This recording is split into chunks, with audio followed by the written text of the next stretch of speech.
Hello everyone, আসসালামু আলাইকুম। কে কোথা থেকে লাইভটা করতেছেন সেটা কমেন্টে জানিয়ে দেন, কারণ তাহলে আমি বুঝতে পারবো আসলে যে আপনারা কে কোথা থেকে লাইভটা করতেছেন। আসলে ভার্চুয়াল ক্লাসে এটি হচ্ছে মজা, যে আমি বুঝতে পারবো যে আপনারা কত দূর দূরান্ত থেকে আমার ক্লাসটা জয়েন করতেছেন। আর সবাইকে মাহমুদুল ভাইয়ার শঙ্করায়ণ ক্লাসে অনেক অনেক স্বাগতম। আমি একটু লাইভটা শেয়ার করে নিই, তার মধ্যে আপনারা একটু কমেন্টে জানান যে কে কোথা থেকে লাইভটা করতেছেন। এবং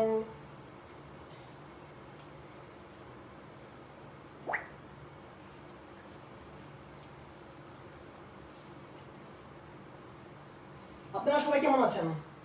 আল্লাহর রহমতে কালকে একটু সিক ছিলাম, আজকে দিনেও এখন আল্লাহর রহমতে আমি ভালো আছি। আপনারা কেমন আছেন? আসলে যখন জানতে পারি যে আমার স্টুডেন্টরা ভালো আছে তখন আসলে ভালো লাগে।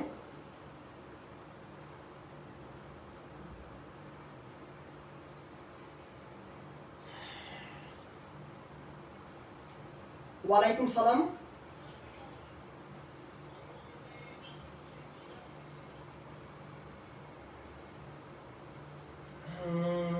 হ্যাঁ, প্রায় অনেকজন চলে আসছে। ঠিক আছে, তো আমরা আজকে ক্লাসটা শুরু করে দেই। ভাইয়া, আজকে আমরা যে জিনিসটা পড়বো,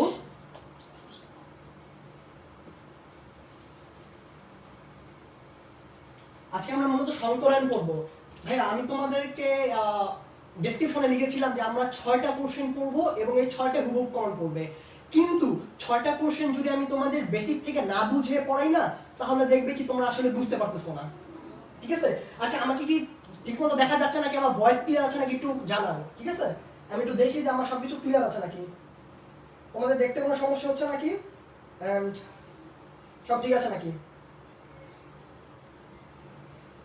ওকে ভাইয়া, তো আমরা আসলে ওইভাবে পড়বো না ডিরেক্ট 6টা কোশ্চেন। আমি নিজে তোমাদের নোট করে দিব 6টা কোশ্চেন, চিন্তা করো না। বাট আজকে আমরা দেখি যে আসলে শঙ্করায়ণটা কি, বা কেমিস্ট্রিতে আমরা কেন শঙ্করায়ণ পড়ি, কেন দরকার হয়। আসলে না পড়লেও তো চলতো, তাই না? তো এটা বোঝানোর জন্য আমি তোমাদের আগের ক্লাস থেকে একটা স্ট্যান্ড দিব, সেটা হচ্ছে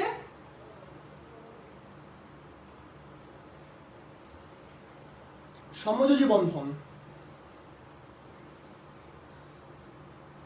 ভাইয়া, তোমরা যারা আমার রাসায়নিক বন্ধনের ক্লাসটা করছো তারা জানো সমযোজী বন্ধনে সেখানে অল্প একটু কথা বলেছিলাম এবং বলেছিলাম এখানে আমরা বিস্তারিত জানবো সংকরায়নের ক্লাসে। তো এখন আমরা একটু সমযোজী বন্ধনটা আগে দেখি। কারণ কি ভাইয়া, সংকরায়ন কোথায় হয় জানো? সংকরায়ন আয়নিক বন্ধনে হয় না, সংকরায়ন হয় সমযোজী বন্ধনে। সমযোজী বন্ধনে সংকরায়নটা প্রয়োজন হয় বন্ধন তৈরি করার জন্য। তো এখন আসি আমরা যে সমযোজী বন্ধনটা আমরা কি পড়ছিলাম।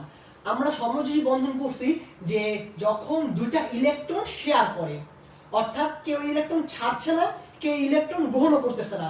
ও বলতেছে আমিও তোমাকে একটু ইলেকট্রন দিই, তুমি আমাকে ইলেকট্রন দাও, আমরা একসাথে থাকি, জাস্ট শেয়ারিং করতেছে, আদান প্রদান হচ্ছে না। তো শেয়ারিং করে যখন বন্ধন তৈরি করা হয় তখন আসলে সংকরায়নটা প্রয়োজন পড়ে। বুঝতে পারছো? ধরো হাইড্রোজেন এবং ক্লোরিন, হাইড্রোজেন এবং ক্লোরিন কি করেছে? সমযোজী বন্ধন করেছে। অর্থাৎ তাদের একটা যে ধরো এই ক্লোরিন তার শেষ শক্তি স্তরে একটা ইলেকট্রন দিয়েছে এবং হাইড্রোজেন তার শেষ শক্তি স্তরে একটা ইলেকট্রন দিয়েছে। এভাবে মূলত ইলেকট্রন শেয়ার করে সমযোজী বন্ধন তৈরি করে। কিন্তু আসলে আমরা যেটা এত ইজিলি ভাবি যে খুব সহজেই আসলে সমযোজী বন্ধন হয়ে যাচ্ছে, ব্যাপারটা এতটাও ইজি না আসলে। তো কিভাবে হয় আজকে আমরা এটা দেখবো বিস্তারিত। তো চলো আমরা এখন সংকরায়ন শুরু করি। ভাইয়া, সংকরায়নটা আসলে কি? আগে আমাদের জানতে হবে অরবিটাল কি। তোমরা বুঝো অরবিটালটা কি? অরবিটাল বা উপশক্তি স্তর। আমি তোমাকে একটু সংক্ষেপে বলি। উপশক্তি স্তর হচ্ছে এস, পি, ডি এবং F. S, P, D, F হচ্ছে অরবিটাল। এবং আমরা জানি এগুলোর মধ্যে এস একাই, পি এর মধ্যে আছে পি এক্স, পি ওয়াই এবং পি জেড। এবং এই ডি এর মধ্যে না 5টি, এই ডি এর মধ্যেও 5টি আছে। পিতে আছে 3টি এবং ডি আছে এমন 5টি আছে। সো এই হচ্ছে মূলত অরবিটাল। আসলে আমরা যদি বইয়ে পড়তে যাই বা অন্য কোথাও যদি আমরা পড়তে যাই তাহলে আমরা দেখবো যে জিনিসটাকে না সংকরায়ন বলা হয় না, জিনিসটাকে বলা হয় অরবিটাল সংকরণ। কি বলেছি ভাইয়া? অরবিটাল সংকরণ। অরবিটাল সংকরণ বলতে বোঝায় যে এই চারটা অরবিটাল আছে, এই চারটা অরবিটালের মধ্যে একটা সংকরণ ঘটে। তো কিভাবে ঘটে আমরা এটা দেখি, চলো। আচ্ছা ধরো তোমরা 4 জন বন্ধু আছো, 4 জন বন্ধু বাজারে গেলা, বাজারে গিয়ে 4টি আলু কিনলা। ধরো একজন কিনলা গোল আলু, একজন কিনলা লম্বাটে আলু, একজন কিনলা বাঁকা আলু, আবার আরেকজন কিনলা হচ্ছে একটু অনেক মানে বাঁকা তেরা আলু। তাহলে দেখো 4 জনের আলু কি কি কি সেম না? সবার আগে দেখো এই 4টা আলুর কি শেপ সেম, অর্থাৎ এদের কি আকৃতি সেম? এক নম্বর আমি বলতে পারি এদের শেপ সেম না। এক নম্বর বলতে পারি এই 4টা আলুর কি, যদি আমি নাম্বারিং করি, এই 4টা আলুর শেপ সেম না। তারপর আমরা আর কি বলতে পারি? আচ্ছা ভাইয়া তোমরা কি জানো আলুতে কি থাকে? আলুতে স্টার্চ বা শর্করা থাকে, তাই না? আলু থাকে শর্করা। তো দেখো তো 4টা আলুতে কি তোমার মনে হয় সেম টাইপের বা সেম পরিমাণ শর্করা আছে? অবশ্যই নাই। 4টার মধ্যে 4 ধরনের শর্করা আছে বা 4 ধরনের শক্তি আছে। তো এদের শক্তির তারতম্য আছে। এখানে 4টা আলুর শক্তি সেম না। তাহলে আমরা 2 নাম্বার কি পেলাম? এনার্জি। ওকে, তাহলে এই 4টা আলুর শেপ সেম না, এই 4টা আলুর এনার্জি সেম না। ঠিক একইভাবে তুমি এই 4টা আলুকে তুমি একটু অরবিটালের সাথে চিন্তা করো। কিসের সাথে চিন্তা করো? অরবিটালের সাথে। প্রত্যেকটা অরবিটালের আকৃতি ভিন্ন, প্রত্যেকটা অরবিটালের শক্তি কিছুটা তারতম্য থাকে। প্রত্যেকটা অরবিটালের শক্তির কিছুটা কি থাকে? তারতম্য থাকে। সো আলু ক্ষেত্রে এই ব্যাপারটা। এখন তোমরা 4 জন বন্ধু ঠিক করলা যে না আমরা 4 জন অনেক ভালো বন্ধু, থাক যে যেমনই আলু পেয়েছি আমরা কি করব, আমরা 4 জনই সেম শক্তি এবং সেম আকৃতির আলু খাবো। কিভাবে সম্ভব? ওরা কি করলো ভাইয়া, এই 4 জন মিলে কি করলো, এই আলুগুলোর আবরণ উঠে ফেললো, আবরণ ছিঁড়ে ফেললো। আবরণ ছিঁড়ে একটা বাটিতে নিয়ে এগুলো ভর্তা বানালো এবং ভর্তা বানিয়ে 4 জন সেম 4টা আলুর ভর্তা ছোট ছোট বানালো। এখন চিন্তা করো তো এই 4টার মধ্যে কি শেপ সেম না? এখন এই 4টার শেপও সেম, 4টার এনার্জিও সেম। বুঝতে পারছো ব্যাপারটা? তোমরা একটু কমেন্টে আমাকে জানাও তো তোমরা কি বুঝতে পারতেছো নাকি?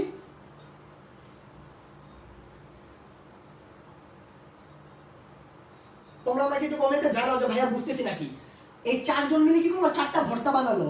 1 জন 2 জন 3 জন 4 জন, এই 4 জনের 4টা ভর্তা একদম সেম, একদম হুবহু সেম, একটু কোনো পরিবর্তন নেই। এখন তোমরা আমাকে একটা কথা বলো যে এই 4টা আলুর শক্তি এবং শেপ সেম হয়ে গেল। ঠিক দেখো তো আলু ছিল কয়টা? 4টা। 4 জন 4টা আলু আনছে। দেখো তো ভাইয়া কয়টা আলুর ভর্তা বানিয়েছে ছোট ছোট? 4টা আলু থেকে কিন্তু 4টা ভর্তাই বানাইছে। এমন না যে 3টা বানালে একজন বন্ধু পেত না, একটা বেশি বানালে সেটা ওয়েস্ট হতো। সো একটা বেশি বানাবো না, একটা কম বানাবো না, যতটা আলু ঠিক ততটাই আলু ভর্তা বানিয়েছে। এতটুকু তোমরা ক্লিয়ার? আচ্ছা এতটুকু যদি তোমাদের ক্লিয়ার হয়, এখন ভাই আমরা সংকরায়নে চলে যাব। সংকরায়নের সংজ্ঞা আমি বলবো না, তোমরা বলবা। বুঝতে পারছো? আমি তোমার সংকরায়নের সংজ্ঞা মুখস্থ করাবো না, তোমরা বানাই লিখতে পারো। ওকে, তো দেখো এখন আমি একটা কাজ করি, আমি একটা এস অরবিটাল নেই। এস অরবিটাল কি সে ভাইয়া? এস অরবিটাল হচ্ছে একটা গোলকের মতো, ঠিক আছে? তারপর এখানে আমরা একটা কাজ করি, এটা হচ্ছে px, এটা হচ্ছে py এবং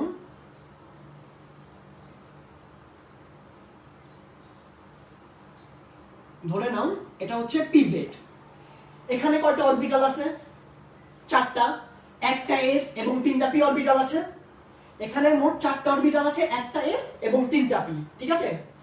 তো এখন প্রত্যেকটার কি শেপ আলাদা, প্রত্যেকটার এনার্জি আলাদা। এনার্জি সবচেয়ে কম কার বলো তো? বলো যে এনার্জি সবচেয়ে কম কার? এনার্জি সবচেয়ে কম কিন্তু এস এর। ইলেকট্রন যার মধ্যে আগে ঢুকে তার শক্তি সবচেয়ে কম। ভাইয়া তোমরা পড়েছো না যে ইলেকট্রন 3D এর আগে 4 সেকেন্ড ঢুকে? তোমরা তো এটা হচ্ছে একটা খুব ফেমাস একটা প্রশ্ন যে ইলেকট্রন 3D এর আগে 4 সেকেন্ড ঢুকে, মানে একটা শক্তি তো পার হয়ে চলে যায়। এটা কেন হয়? কারণ ভাইয়া 4s এর শক্তি কম, যেখানে শক্তি কম থাকে ইলেকট্রন সেখানেই আগে যায়। তাহলে আমি এখান থেকে বলতে পারি যে এস এর শক্তি কম, তারপর পি এর শক্তি কম, তারপর পি ওয়াই এর শক্তি কম, তারপর পি জেড এর শক্তি কম। তাহলে এটা শিওর যে প্রত্যেকটা আকৃতি পরিবর্তন আছে এবং প্রত্যেকটা শক্তি পরিবর্তন আছে। এটুকু আমরা ক্লিয়ার। এখন এই চারজন না, চারজন চারটা কোন পরমাণুর সাথে বন্ধন তৈরি করবে, সমযোজী বন্ধন। সো এই চারটা এইভাবে না বন্ধন তৈরি করতে পারে না, চারটা এইভাবে সমযোজী বন্ধন তৈরি করতে পারে না। এরা কি করবে? এরা ভর্তা বানাবে। এরা কি করবে? ভর্তা বানাবে। এরা চারজন মিলবে, এরা চারজন মিশ্রিত হবে, মিশ্রিত হয়ে চারটা নতুন অরবিটাল তৈরি করবে, যাদের শেপ সেম এবং যাদের এনার্জি সেম। কি বলেছি? যাদের শেপ সেম এবং যাদের এনার্জিও সেম। তাহলে এই চারটা মিলে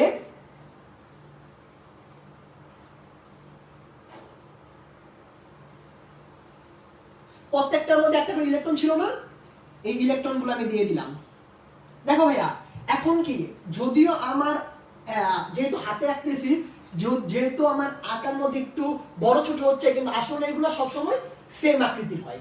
বুঝতে পারছো? তো এই হচ্ছে চারটা হয়ে গেছে। এগুলাকে আমরা বলতে পারি ফাই 1, সাই 2, সাই 3 এবং সাই 4। কি বলেছি ভাইয়া? সাই 1, সাই 2, সাই 3 এবং সাই 4, এবং প্রত্যেকটার মধ্যে একটা করে ইলেকট্রন আছে। বুঝতে পারছো? ভাইয়া সাই কেন নাম দিলাম? তোমার সাই দেওয়া দরকার নাই, আরেকটা নাম আছে। কি নাম জানো? তোমরা একটু চিন্তা করো, এখানে এস কয়টা ভাইয়া? এখানে এস একটা, এখানে পি কয়টা? এখানে পি তিনটা। যেহেতু একটা এস এবং তিনটা পি, এটাকে আমরা বলতে পারি sp3। কি বলছি ভাইয়া? কি বলছি ভাইয়া? sp3। sp3 কেন হয়? একটা এস তিনটা পি। অনেকে বলে এটা কি sp কিউব, sp স্কয়ার। ভাইয়া কখনো sp কিউব বা sp স্কয়ার বলবা না। তোমরা মাহমুদুল ভাইয়ের স্টুডেন্ট, বুঝতে পারছো? তোমরা বন্দি পাঠশালার স্টুডেন্ট, তোমরা স্মার্ট হবা, তোমরা যেটা একুরেট সেটাই বলবা। আসলে বলতে কিছু হয় না, আমি এটা sp কিউব বলতে পারি, কিন্তু বললেই আসলে হয় না, ভুল হয়। লেখার সময় উপরে লিখবা sp3। তাহলে ভাইয়া আমি যদি তোমাদের একটা কোশ্চেন করি, sp3d, sp3d, তোমরা আমাকে একটু বলো যে এই sp3d দিয়ে আমি কি মিন করছি? এই sp3d দিয়ে আমি আসলে কি মিন করছি? sp3d দিয়ে আমি মিন করছি এখানে s আছে একটা, p আছে তিনটা, এবং এখানে একটা নতুন সদস্য আসছে, কে? d, d আছে একটা। তাহলে sp3d মানে কি এখানে একটা s আছে, তিনটা p আছে এবং একটা d আছে। তা এখন কি তোমরা এই যে সংকরায়ন দেখে তোমরা বলতে পারবা না যে এখানে কোন কোন অরবিটাল আছে? এখানে কোন কোন অরবিটাল আছে তা তোমরা কি বলতে পারবা? যদি বলতে পারো তাহলে কমেন্টে লিখো জি ভাইয়া পারবো। তোমরা একটা স্ক্রিনশট নাও, যারা খাতায় লিখতেছো না তার একটা স্ক্রিনশট নাও, আমি বোর্ডটা মুছে ফেলবো। ওকে,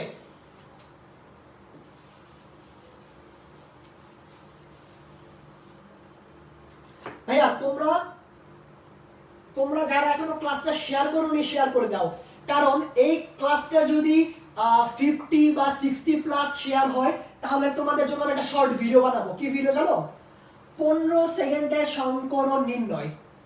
তোমরা শেয়ার করো, যদি অনেক বেশি শেয়ার হয় তাহলে আমি তোমাদের জন্য একটা শর্ট ভিডিও আকারে বানাবো, কোনো ক্লাসে না। শর্ট ভিডিওতে একদম যতটা টাইপ আছে, মনে হয় 6টা কি 7টা টাইপ আছে, আমি একদম 7টা টাইপে তোমাদের সংকরণ নির্ণয়টা শর্ট ভিডিও বানিয়ে দিব। এবং শর্ট ভিডিও তোমরা বন্দি পাঠশালার পেজে, গ্রুপে এবং ইউটিউব চ্যানেলও পাবা। সো সবাই তাড়াতাড়ি শেয়ার করে দাও যদি তোমাদের 15 সেকেন্ডে সংকরণ নির্ণয় লাগে। সবচেয়ে বেশি এটা লাগে হচ্ছে এডমিশনে। ঢাকা ইউনিভার্সিটি বলো, যে কোনো ইউনিভার্সিটি বলো, সংকরণ নির্ণয় আসেই।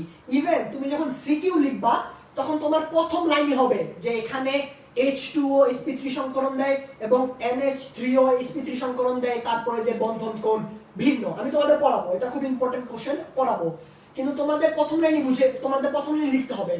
তাই তোমাদের এটা খুবই গুরুত্বপূর্ণ, 15 সেকেন্ডের সংকরণ নির্ণয়। এটা তোমরা শিখে গেলে তোমাদের কোন যৌগ, আই রিপিট, কোন যৌগের সংকরণ তোমাদের মুখস্থ করতে হবে না। ক্লিয়ার? তো সবাই শেয়ার করে দাও।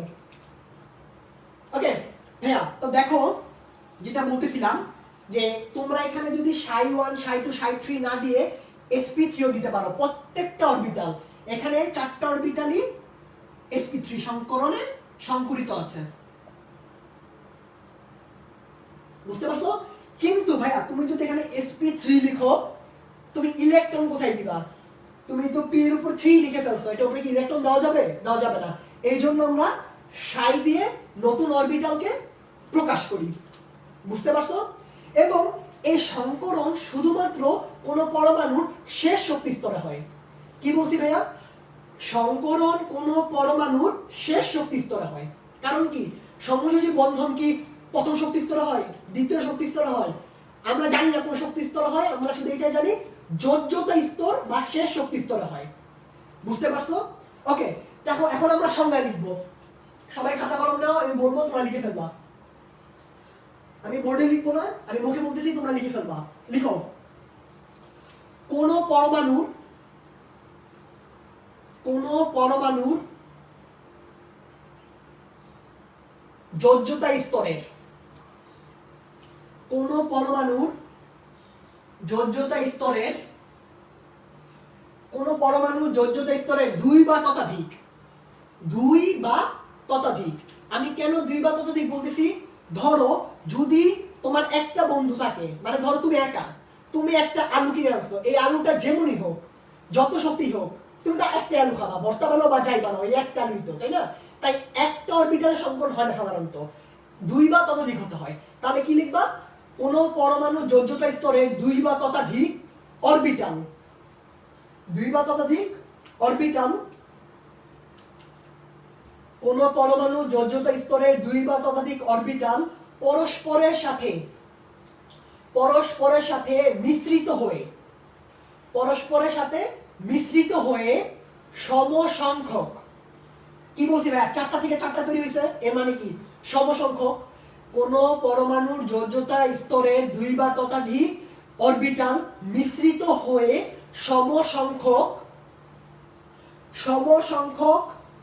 সমশক্তি সম্পন্ন সম আকৃতির 3টা বৈশিষ্ট্য থাকতে হবে: সমসংখ্যক, সম আকৃতি এবং সম শক্তি, সম আকৃতি এবং সম হচ্ছে শক্তি, আকৃতি এবং হচ্ছে সমসংখ্যক। ঠিক আছে, মানে সমসংখ্যক হতে হবে। তো এই 3টা লিখছো যে সমসংখ্যক, সমশক্তি সম্পন্ন এবং সম আকৃতির নতুন অরবিটাল তৈরি করে। নতুন অরবিটাল তৈরি করার প্রক্রিয়াকে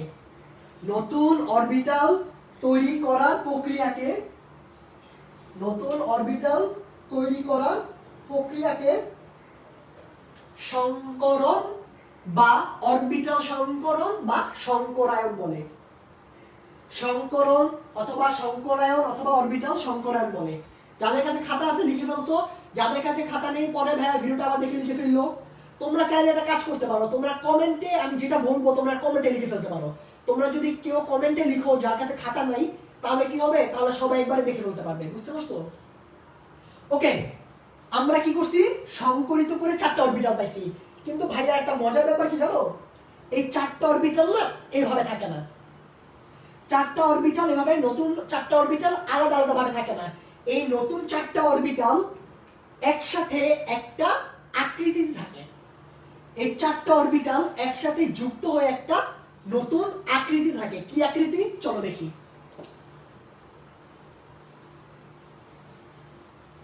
ভাইয়া প্রত্যেকটা অরবিটালে একটা করে ইলেকট্রন আছে, প্রত্যেকটা অরবিটালে একটা করে ইলেকট্রন আছে। একটা ইলেকট্রন আরেকটা ইলেকট্রনকে বিকর্ষণ করে। তাই 4টা অরবিটাল, এই নতুন 4টা অরবিটাল একসাথে যুক্ত হয়ে এমন একটা অবস্থায় থাকবে যাতে এদের বিকর্ষণের মান সর্বনিম্ন হয়। কি বলছি ভাইয়া? এদের বিকর্ষণের মান সর্বনিম্ন হয়। আমরা যদি একটু দেখি এটা কিভাবে থাকবে, ধরো এই যে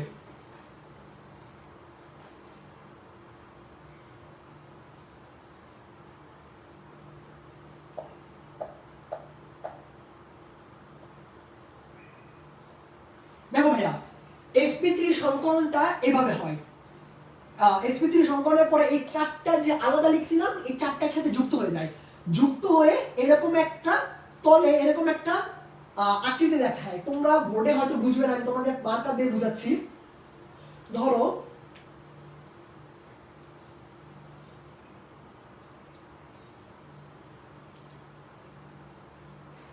ভাইয়া দেখো এইরকম একটা অবস্থানে থাকে।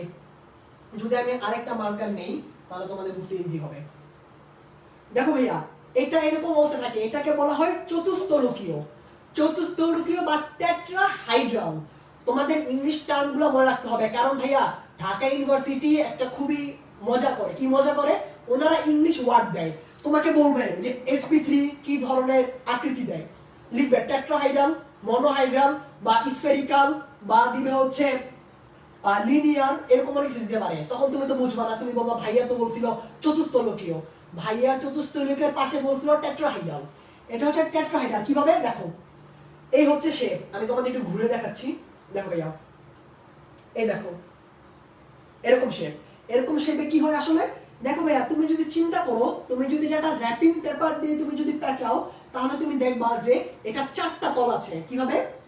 এই একটা তল, ঠিক আছে, এই একটা তল, এই দিকে একটা তল, নিচে একটা তল, তাহলে মোট কয়টা তল আছে? চারটা তল। যদি আমি এটা একটু যোগ করে দেই, দেখো ভাইয়া এখন কি একটু বোঝা যাচ্ছে না? এটা টেট্রাহাইড্রাল বা একটু চতুস্তলকীয়, এটা চারটা তল আছে। এখন কিন্তু একটু বোঝা যাচ্ছে, এই একটা তল, এই একটা তল, এই একটা তল, এই একটা তল, চারটা তল বোঝা যাচ্ছে আসলে। সো এটাকে বলা হয় টেট্রাহাইড্রাল। এবং ভাইয়া এদের না একটা দূরত্ব আছে কোণের। তোমার এই কোণের দূরত্বটা আসলে পরিবর্তনশীল। যখন এটা হচ্ছে আদর্শ, যখন আমরা পড়বো ভ্যাসপার নীতি যখন পড়বো তখন দেখবো, কিন্তু আমরা এটা মনে রাখবো। ধরো এই হচ্ছে একটা পরমাণু, এই একটা, এই এই এই, ঠিক আছে। এটা না আসলে ত্রিমাত্রিক অবস্থানগুলো তুমি ভালো বুঝতা। এই যে আমি তোমাকে যদি একটু দেখাই অন্যান্য কালি ইউজ করে, দেখো ভাইয়া এই যে এখানে কি তোমার কেন্দ্রীয় পরমাণুটা থাকে। সো এখানে একটা পরমাণু, এখানে একটা পরমাণু থাকে। সো এই একটা পরমাণুর সাথে এই একটা পরমাণু তাদের কেন্দ্রীয় পরমাণু দিয়ে যত কোণ তৈরি করে, এটা হচ্ছে তার বন্ধন কোণ। এটা কি কোণ ভাইয়া? বন্ধন কোণ। বন্ধন কোণ পরীক্ষা অনেক আসে, আমি তোমাদের সবগুলো লিখে দিব, সমস্যা নাই। আবার দেখো এই যে এখানে একটা তোমার যৌগ আছে, এই পরমাণু আছে, এখানে একটা পরমাণু আছে। এই একটা পরমাণু, কেন্দ্রীয় পরমাণু এবং আরেকটা পরমাণু, এই মাঝে যেই কোণ সেটাকে বলা হয় বন্ধন কোণ। এই চতুস্তলকীয় বা sp3 সংকরণে বন্ধন কোণ থাকে 109.5 ডিগ্রি। 109.5 ডিগ্রি। বুঝতে পারছো? তাহলে sp3 সংকরণে বা sp3 হাইব্রিডাইজেশনের আদর্শ বন্ধন কোণ কত? 109.5 ডিগ্রি। ভাইয়া মাঝে মাঝে না এই 5 ডিগ্রি আসে না, মাঝে মাঝে তোমার এরকম থাকতে পারে 109 ডিগ্রি 33 মিনিট। 109 degree 33 minute. এই মিনিট তো বোঝো ভাইয়া, 60 মিনিটে 60 সেকেন্ড 1 মিনিট এবং 60 মিনিটে 1 ডিগ্রি। সো তোমাদের এটাও মনে রাখতে হবে যে 109.33 109 ডিগ্রি 33। ভাইয়া একটা স্ক্রিনশট নাও, যারা খাতায় লিখতেছো একটা স্ক্রিনশট দাও, আমি মুছে ফেলবো।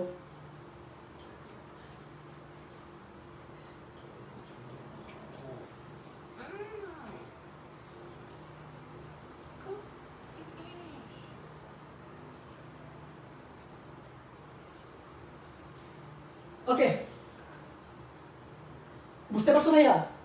এখন আমরা চলে যাব হচ্ছে, আমরা মূলত সংকরণটা বুঝে গেছি। সংকরণ আসলে প্রয়োজন কেন হয় এটা একটু আগে একটু আমরা দেখি।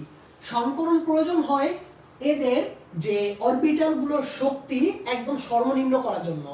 অরবিটালের শক্তি যদি সর্বনিম্ন হয় তাহলে বন্ধনটা বেশি স্ট্রং হয়।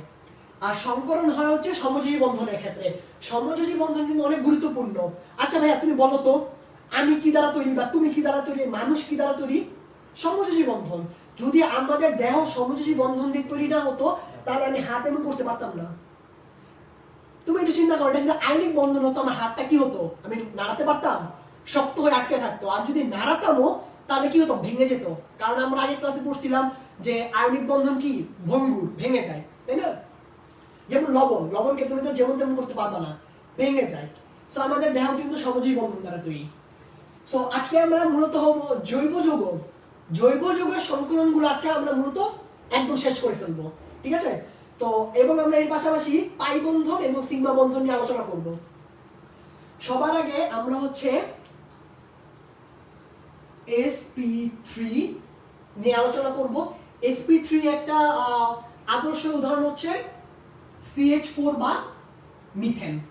অনেকবারই এক্সামে আসে যে মিথেনের সংকরণ ব্যাখ্যা করো। এটা অনেকবার এক্সামে আসছে যে মিথেনের সংকরণ ব্যাখ্যা করো। সো আমরা মিথেনের সংকরণটা আমি শিখে ফেলবো। ওকে, তো চলো শুরু করি। সবার আগে হচ্ছে কার্বন। ভাইয়া কার্বন, একটু আমরা ইলেকট্রন বিন্যাসটার দিকে তাকাই। কার্বন হচ্ছে কত নম্বর মৌল? 6 নম্বর। 1s2 2s2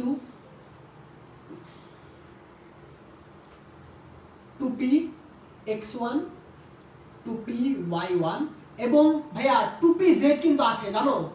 2pz এ কিন্তু কোনো ইলেকট্রন নেই। আমি তোমাদের কিন্তু মৌলের পর্যায়বৃত্ত ধর্ম এই ক্লাসে বলেছিলাম যে একটা পরমাণু বাহিরে অনেকগুলো শক্তিস্তর থাকে। আমরা ততটা পর্যন্তই লিখি যতটা পর্যন্ত ইলেকট্রন থাকে, বাকিগুলো আমরা লিখি না, কিন্তু বাকিগুলো কিন্তু আছে। না হলে কোনো পরমাণুকে তাপ দিলে ইলেকট্রন উপরে যেত না। বর্ণালীতে তোমরা পড়েছো যে কোনো পরমাণুতে তাপ দিলে বা শক্তি দিলে উপর স্তরে চলে যায়। কেন? কারণ উপরে ভাইয়া শক্তিস্তর থাকে। সো আমি আবার যত লিখলাম 2p 2pz 0। এখন ভাইয়া এটাকে আমরা এক্সাইটেড করব। চলো এক্সাইটেড করে ফেলি।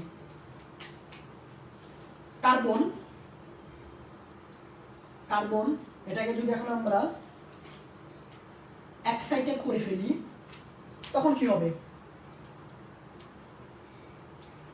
1s2, বাকিগুলো আমরা একটু লিখে আগে, আমরা ইলেকট্রন পরে বসাচ্ছি। ওকে, আমরা লিখলাম, এখন আমরা ইলেকট্রন বসাই। দেখো ভাইয়া, যদি একই প্রধান শক্তি স্তরে থাকে তাহলে এক্সাইটেড করলে না, যদি ইলেকট্রন পিছনে কোনো শক্তি স্তর খালি পায় তাহলে যে যুগ্ম ইলেকট্রন অর্থাৎ যে জোড় ইলেকট্রন গুলো আছে, সহজ কথা যেখানে দুটো ইলেকট্রন আছে সেখান থেকে একটা ইলেকট্রন চলে যায়। যেহেতু আমার এখানে দ্বিতীয় শক্তি স্তরে একটা খালি অরবিটাল ছিল, সেই জন্য কি হবে? এই 2s থেকে একটা ইলেকট্রন 2p থেকে চলে যাবে। বুঝতে পারছো? আমি তোমাদের বলছিলাম একটা ক্লাসে যে PCl5 সম্ভব হলেও NCl5 সম্ভব না কেন? এটা খুবই গুরুত্বপূর্ণ একটা কোশ্চেন, প্রায় খতে গতে আসে। তো ওটা না এই কারণে, কারণ কি যে নাইট্রোজেন তার না শক্তি স্তর ফাঁকা নেই, তার দ্বিতীয় শক্তি স্তরে 2d নেই। আসলে 2d যেহেতু নেই তাই এটা কি করতে পারে না, তার যোজনী বা যোজ্যতা বৃদ্ধি করতে পারে না। ওকে, আমরা পড়ায় ফিরে আসি। আমি পড়াতে নিয়ে না আসলে কোনো কিছু বুঝাতে গেলে অন্যদিকে আসলে টেনে নিয়ে আসতে হয় বুঝানোর সাপেক্ষে। তো ভাই এখন দেখো যে এখানে কি হয়েছে। এখানে দেখো একটা s অরবিটাল আর 3টা p অরবিটাল, মোট 4টা অরবিটাল আছে, তাই না? এখানে একটা s এবং 3টা p মিলে sp3 সংকরণ দিবে। তোমরা যদি আগের আমার ভিডিওটা বুঝা, একটু আগে আমি যে কথাগুলো বলছিলাম সেগুলো তোমরা যদি বুঝে থাকো তাহলে তোমরা এটা বুঝবা যে একটা s এবং 3টা p মিলে কি হয়েছে, sp3 সংকরণ দিয়েছে। এত ক্লিয়ার? ওকে, তোমরা বুঝতেছো নাকি? একটু কমেন্টে জানাও, কমেন্টে জানাও তোমরা বুঝতেছো নাকি। তোমরা একটু লেখো যে ভাই বুঝতেছি, এনার্জি আরো বেড়ে যাবে, এভাবে এনার্জেটিক, তারপর আরো এনার্জি বেড়ে যাবে, বুঝছো? ওকে, এখন তাহলে আমরা এই 4টা হাইড্রোজেন নিয়ে আসবো। তাহলে আমরা এটা মুছে দিলাম। কেউ স্ক্রিনশট নিতে চাইলে স্ক্রিনশট নাও, কেউ স্ক্রিনশট নিতে চাইলে স্ক্রিনশট নাও।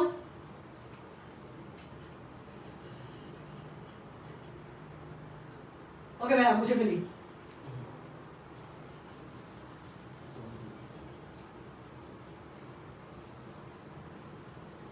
এখন আমরা এটাকে আঁকার চেষ্টা করি, ঠিক আছে?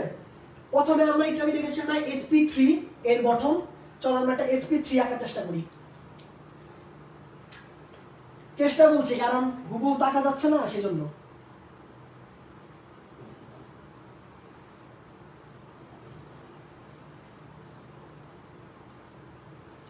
এই হচ্ছে একটা কার্বনের সংকরণের পরে, কোন কার্বন পরমাণুর শেষ শক্তি স্তর সংকরণের পরে এটা এরকম হয়ে যায়। আমি মাঝখানে কার্বন দিয়ে দিচ্ছি, এটা হচ্ছে কার্বন পরমাণু। ক্লিয়ার? দেখো ভাইয়া, এই কার্বন পরমাণুর প্রত্যেকটাতে একটা করে ইলেকট্রন আছে। এই হচ্ছে আমাদের সংকরিত অরবিটাল, এই হচ্ছে আমাদের সংকরিত অরবিটাল। এখন আমরা এই সংকরিত অরবিটালে হাইড্রোজেন যোগ করব। কিভাবে? হাইড্রোজেনে কি আছে বলো তো? হাইড্রোজেনে শুধু একটা জিনিস আছে, 1s1। এর মানে s অরবিটাল এখানে যুক্ত হবে। s অরবিটালের আকৃতি কি? s অরবিটাল আকৃতি হচ্ছে গোলাকার। আমরা s অরবিটাল গুলো এঁকে ফেলি।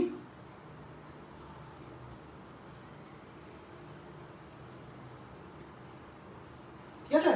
এবং প্রত্যেকটাতে কি আছে? একটা করে ইলেকট্রন আছে। প্রত্যেকটাতে একটা ইলেকট্রন আছে এবং এগুলো হচ্ছে প্রত্যেকটা হচ্ছে হাইড্রোজেন। বুঝতে পারছো? এই হচ্ছে হাইড্রোজেন। এখন কি করবে ভাইয়া? এখন এরা সমযোজী বন্ধন করবে। তো চলো এদের মধ্যে সমযোজী বন্ধন করাই নেই।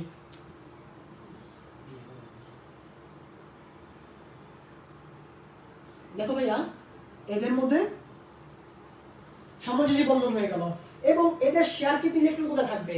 এদের শেয়ারকৃত ইলেকট্রন এদের বন্ধনের মাঝামাঝি থাকবে। ভাইয়া, আমি কেন মাঝামাঝি কথাটা বললাম তোমরা জানো?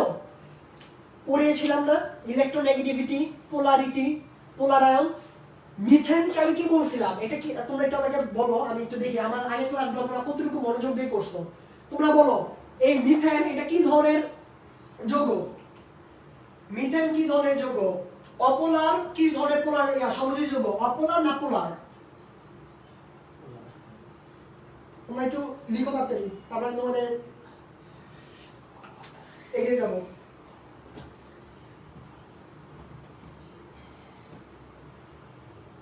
ওকে, মিথেন হচ্ছে ভাইয়া একটা অপোলার সমযোজী যৌগ। কারণ কি?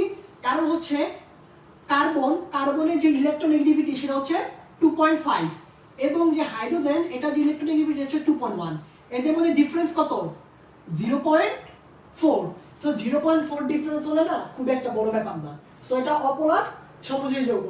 এই জন্য এদের যে ইলেকট্রন দুইজন প্রায় সমান আকর্ষণ করবে, ফলে প্রায় মাঝখানে থাকবে।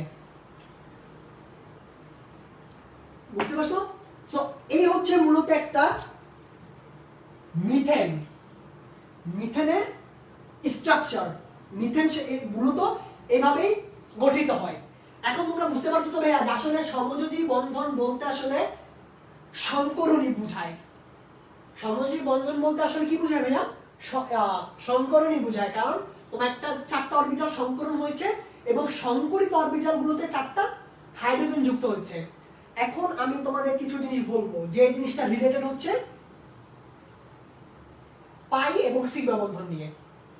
বুঝতে পারছো? পাই এবং সিগমা বন্ধন নিয়ে। ভাইয়া, এখানে যে 4টা বন্ধন প্রত্যেকটা হচ্ছে সিগমা বন্ধন। কারণ কি?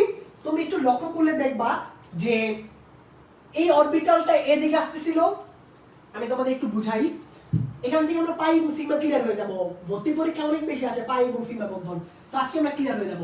দেখো ভাইয়া, এই অরবিটালটা এদিকে এবং হাইড্রোজেনটা এদিকে আসে, ফলে এদের না একটা সামনাসামনি অধিক্রমণ হয়।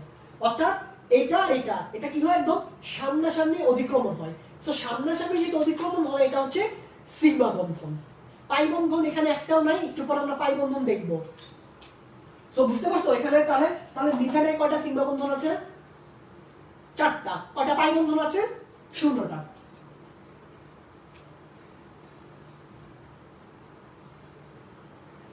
ওকে,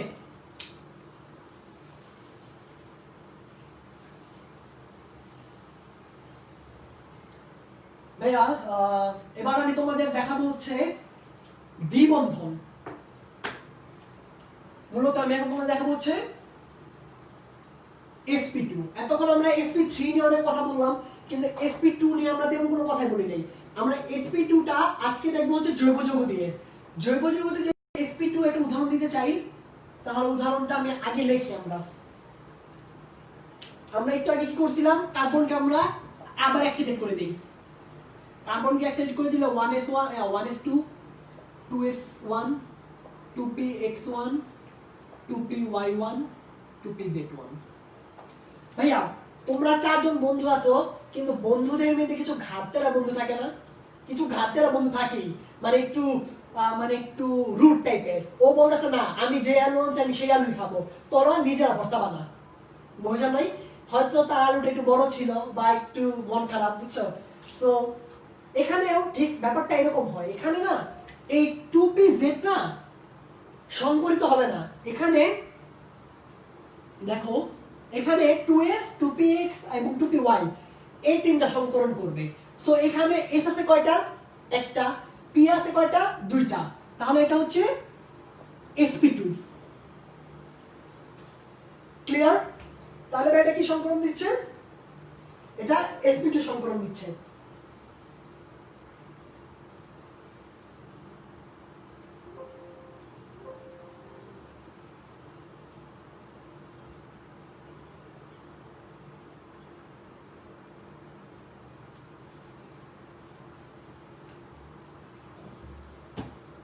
জি ভাইয়া, তাহলে এটা হচ্ছে sp2 সংকরণ দিচ্ছে। এখন এটাকে আমরা একটু গঠন আঁকার চেষ্টা করি। চলো।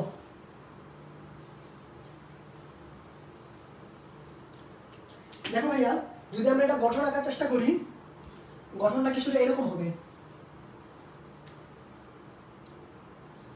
তিনটা। আচ্ছা তোমরা আমাকে একটা কথা বলো, এই যে এটা হচ্ছে আমার y অক্ষ, এটা হচ্ছে x এক্সিস, রাইট? x অক্ষ এবং y অক্ষ।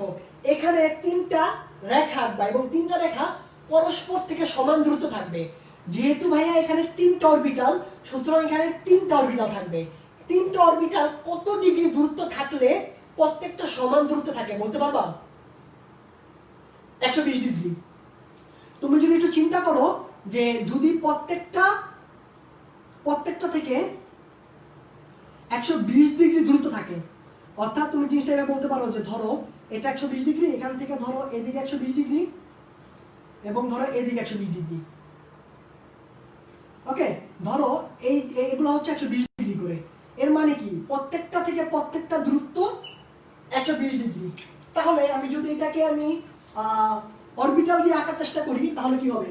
দেখো একটু এদিকে আসে নেই।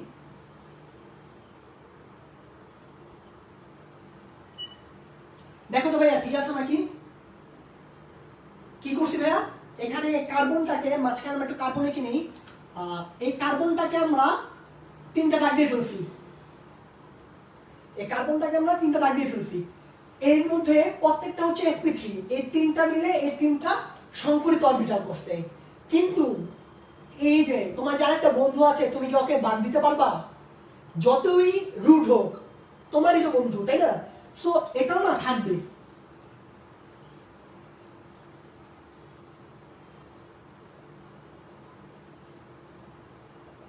এটা কি ভাইয়া? এটা হচ্ছে 2pz। এটা এদিকে না লিখে একটু এদিকে লিখি। এটা হচ্ছে না 2pz। তাহলে এর মানে কি, আমরা এখানে একটা আমাদের ইলেকট্রন আছে, এখানে একটা ইলেকট্রন আছে, এখানে একটা ইলেকট্রন আছে। এই হচ্ছে ভাইয়া কার্বনের sp2। এটা হচ্ছে কার্বনের sp2 সংকরণের পরে চিত্রটা এরকম হয়। এখন আমি যদি তোমাদের বলি যে ইথিন আঁকো, ইথিন কোনটা? আমরা এখানে একটু লিখে দেই CH2 ডাবল বন্ড CH2। আমি এটা গঠন আঁকবো। এটার গঠন পরীক্ষায় প্রায় আসে জৈব জগতে যে ইথিনের গঠন আঁকো। সো ইথিনের গঠন যদি আমি আঁকতে চাই, একটা কার্বন হয়ে গেছে আমার, ঠিক একইভাবে আমার আরেকটা কার্বন লাগবে। কিভাবে? চল আরেকটা কার্বন লিখে ফেলি।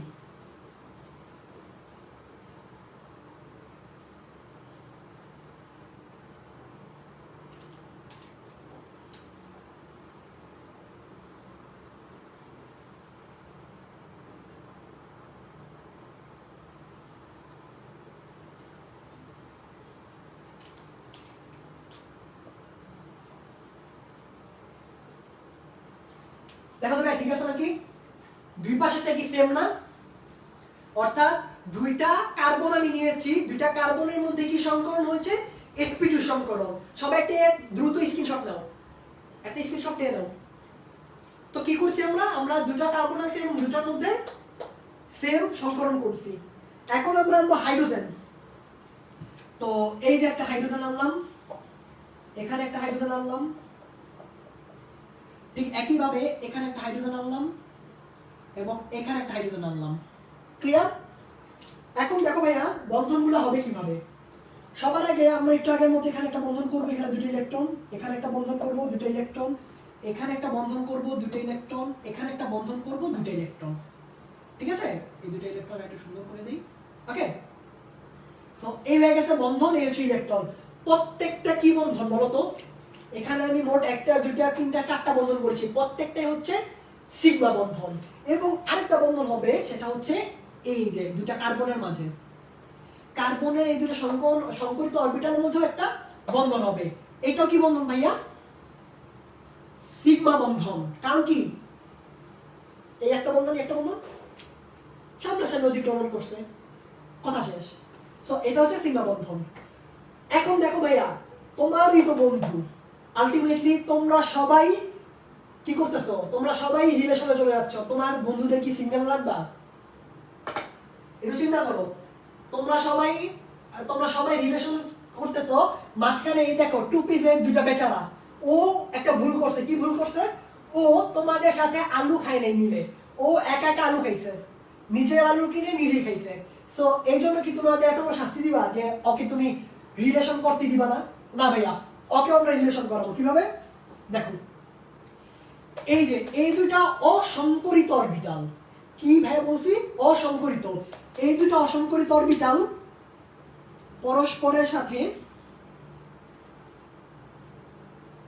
পাই বন্ধন করবে। পরস্পরের সাথে কি বন্ধন করবে? পাই বন্ধন করবে। অর্থাৎ ভাইয়া যেগুলো অসংকরিত অরবিটাল ছিল সেগুলো পাই বন্ধন করেছে, যেগুলো সংকরিত অরবিটাল ছিল সেগুলো সিগমা বন্ধন করেছে। এখন অনেকে এই প্রশ্নটা করো যে ভাইয়া যদি এখানে তো ভাইয়া আপনি দুইটা দাগ দিচ্ছেন, এখানে আপনি দুইটা দাগ দিচ্ছেন, একটা হচ্ছে সিগমা বন্ধন, একটা পাই বন্ধন, কিন্তু এখানে তো একটা দুইটা তিনটা দাগ দিচ্ছেন। সিগমা একটা ঠিক আছে, কিন্তু এখানে তো পাই তো ভাইয়া দুইটা দাগ দিচ্ছেন। আসলে না ভাইয়া, তোমরা সবাই লিখো, খাতায় লিখো, খাতায় লিখো বা নিচে কমেন্ট থেকেও লিখে দাও। একটা বন্ধন মানে দুইটি ইলেকট্রন। একটি বন্ধন মানে লিখো, একটি বন্ধন ইজ ইকুয়াল টু দুইটি ইলেকট্রন। দেখো তো ভাইয়া, এই যে 2p জেডে কয়টা ইলেকট্রন ছিল? 2p জেডে ছিল একটা ইলেকট্রন, 2p জেডে ছিল একটা ইলেকট্রন। এর মানে কি এখানে আছে একটা ইলেকট্রন, এখানে একটা ইলেকট্রন আছে। সো এই একটা ইলেকট্রন এই একটা ইলেকট্রনের মধ্যে বন্ধন হয়েছে, তাহলে বন্ধন কয়টা হবে? আলটিমেটলি বন্ধন একটা হবে। কিন্তু ভাইয়া দুইটা দাগ কেন দেন? কারণ দেখো ভাইয়া, এটা না দুইটা লোক, এটা লোক কয়টা? দুইটা। ইলেকট্রন কি উপরে আছে নাকি ইলেকট্রন নিচে আছে আমরা জানি না, যে কোনো জায়গায় ইলেকট্রন থাকতে পারে। এই জন্য আমরা দুইটা দাগ দিই যে ইলেকট্রন যেখানে থাকুক না কেন তোমার অবশ্যই পাই বন্ধন হচ্ছে। এর মানে কি পাই বন্ধন কিভাবে হয়? পাই বন্ধন হয় এভাবে, মাঝখানটা সিগমা বন্ধন এবং এই পাশে সমান্তরাল ভাবে লিখো, লিখো পাই বন্ধন কি? পাই বন্ধন কি? দুইটা অরবিটাল যখন সমান্তরাল ভাবে ইলেকট্রন শেয়ার করে, যখন দুইটা সমানভাবে ইলেকট্রন শেয়ার করে,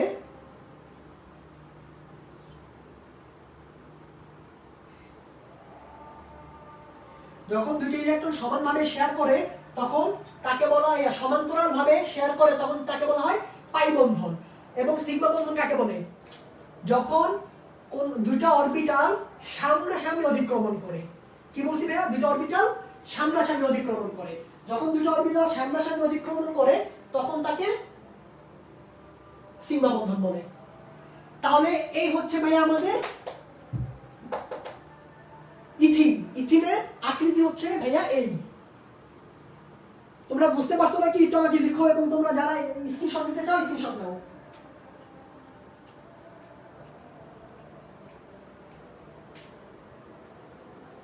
না ভাইয়া, ঝাপসা হওয়ার কথা না, আমি এখানে দেখতেছি তো।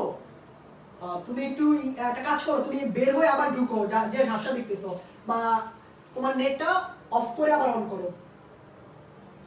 ঠিক আছে ভাই, আমি বুঝে ফেলতেছি। আমাদের আরেকটা জিনিস আছে খুব ইম্পর্টেন্ট, সেটা আমরা এখন তাড়াতাড়ি পড়ে ফেলবো।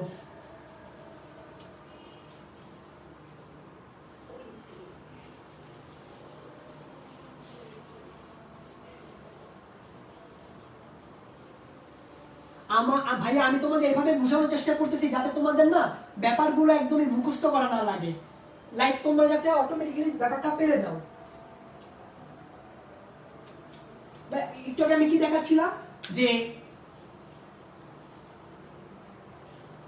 এই হচ্ছে একটা sp2, তাই না? এটা হচ্ছে একটা sp2। দেখো তো ভাইয়া, এই যে এই sp2 এর মধ্যে ধরো এখানে তোমার আছে কেন্দ্রীয় পরমাণু, এখানে একটা পরমাণু, এখানে একটা পরমাণু। এই যে এই তিনটা পরমাণুর মধ্যে যে দূরত্ব সেটা হচ্ছে 120 ডিগ্রি। আবার তুমি যদি চিন্তা করো এখানে একটা কেন্দ্রীয় পরমাণু, এখানে একটা পরমাণু, এগুলোকে বলা হয় প্রান্তীয় পরমাণু।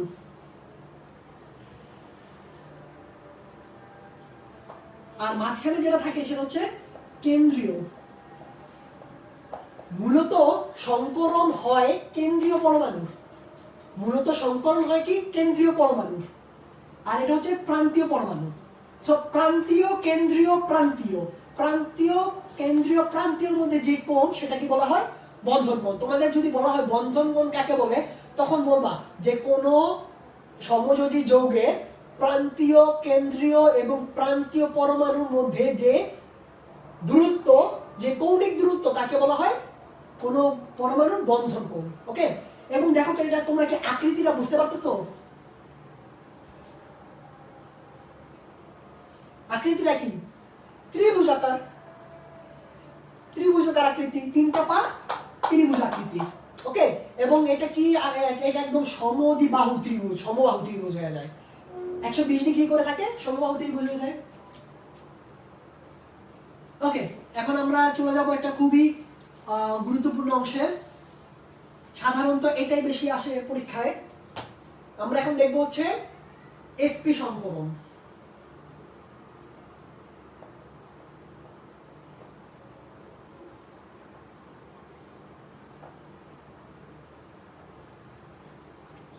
এই তো ইলেকট্রন বিন্যাস, তাই না? এবার হবে sp2, sp সংকরণ হলে কি হবে আলটিমেটলি, একটু দেখো তো ভাইয়া। একটা s এবং একটা p, একটা s এবং একটা p মিলে কি করবে? দুইটা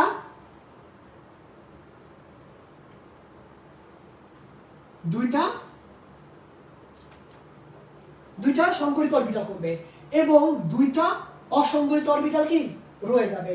তো এখন আমরা চিত্রটা দ্রুত এঁকে ফেলি।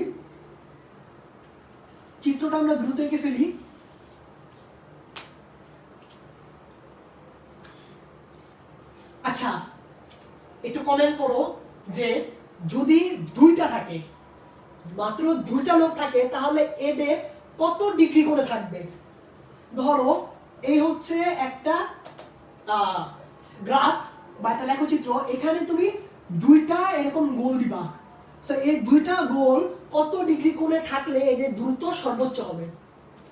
আমাকে একটু কমেন্ট করে জানাবো।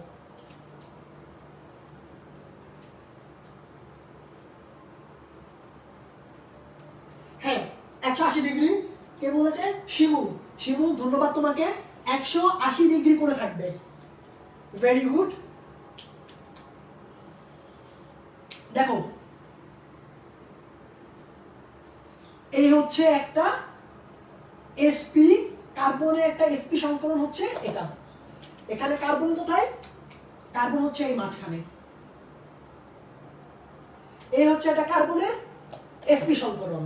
এখন যদি আমরা এই কার্বনে আরেকটা sp সংকরণ করতে চাই, কি হবে? দেখো, এখন আমরা CH ট্রিপল বন্ড CH, অর্থাৎ এখন আমরা ইথাইন, যে ইথাইনের আকৃতি আছে আমরা সেটা দেখব। ইথাইন প্রায় এটা পরীক্ষা আসে যে ইথাইনের আকৃতি ব্যাখ্যা করো, ইথাইনের আকৃতি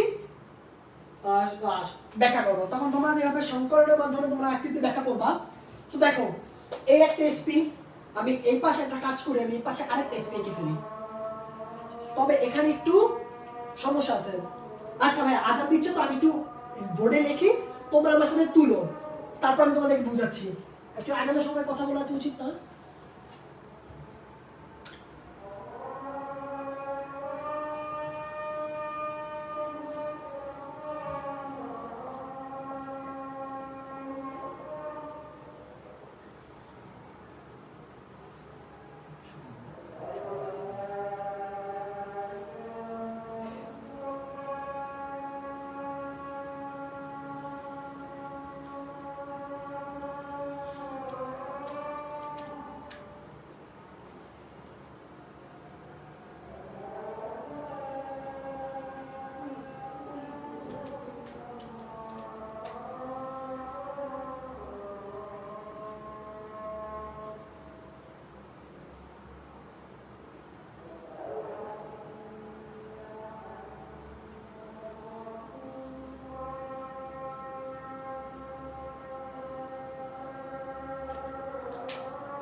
তোমাদের কারো কোনো সমস্যা থাকলে কমেন্টে লিখতে পারো।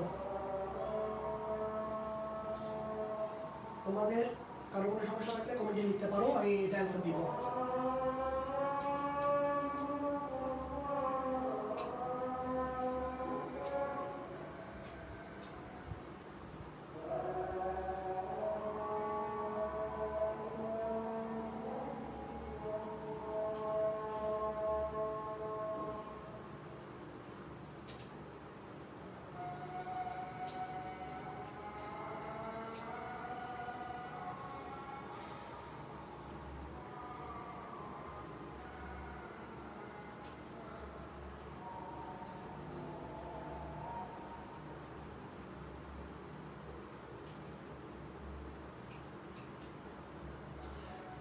ভাইয়া কখন বুঝবো যে পিজেড সংকরণ দিবে না? ভাইয়া সংকরণ আসলে পিজেড দিবে না এটা বুঝতে হলে যখন তোমার কার্বনের তোমার যোজ্যতা কত 4, কার্বনের যোজ্যতা 4, কিন্তু দেখা যাচ্ছে যে এখানে সিগমা বন্ধন 2টা, কার্বনের যোজ্যতা 4 মানে এর 4টা হাত আছে, কিন্তু দেখা যাচ্ছে এখানে সিগমা বন্ধন কয়টা? 2টা। এর মানে কি মাত্র 2টাই কি হইছে? 2টাই সংকরণ করছে, বাকি 2টা কি করছে? সংকরণ করে নাই। সো বাকি 2টা সংকরণ না করলে অলওয়েজ পিছন থেকে চিন্তা করবা, কারণ এস তো সংকরণ করতেছে, এস এর পরে কি আছে? SP x. সো যদি একটা পি সংকরণ করে থাকে সেটা পি এক্স, যদি 2টা পি সংকরণ করে থাকে তাহলে পি ওয়াই, এবং 3টা সংকরণ করলে এক্স ওয়াই জেড।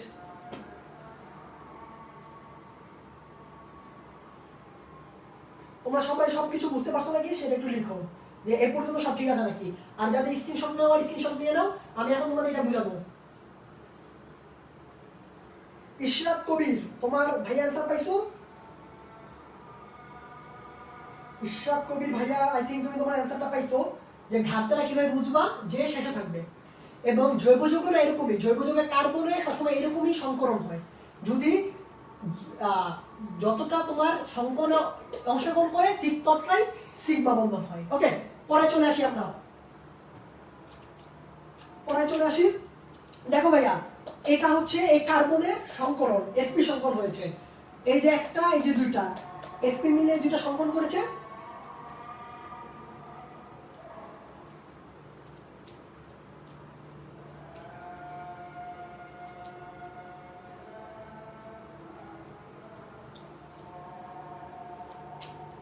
আচ্ছা আজান হচ্ছিল, যাই হোক।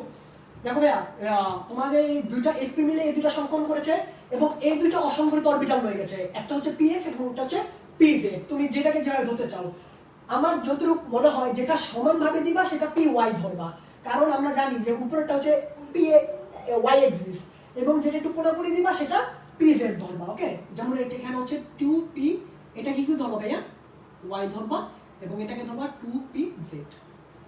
এখন আমরা বন্ধন করি, চলো।